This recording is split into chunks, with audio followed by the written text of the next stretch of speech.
જ્યારથી મોબાઈલ આવ્યો ત્યારથી દુનિયા જાણે કે એકદમ નાની થઈ ગઈ છે.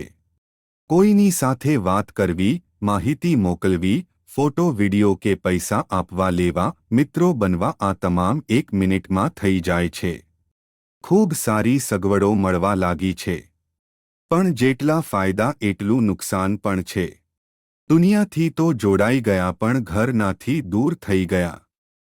માતા પિતાથી બાળકો, ભાઈથી ભાઈ અને સગા સંબંધીઓને રૂબરૂ મળવાનું બંધ થઈ ગયું. જે મિત્રો રોજ મળતા હતા એ માત્ર સોશિયલ મીડિયા પૂરતા મળવા લાગ્યા. તહેવારોની શુભેચ્છાઓ સોશિયલ મીડિયા પૂરતી રહી ગઈ. સૌથી વધુ નુકસાન આપણા સંસ્કાર ભૂલાઈ ગયા. ફોન તો લોક કરી મૂકી દો છો પણ તમે કેમેરો અને માઇક્રોફોનને આપેલ મંજૂરીના કારણે એ બંધ થતો નથી. એ બધું રેકોર્ડિંગ કરે છે. હવે તમે સમજો મોબાઈલનો ઉપયોગ કેટલો ફાયદા કે કેટલું નુકસાન કરતા છે.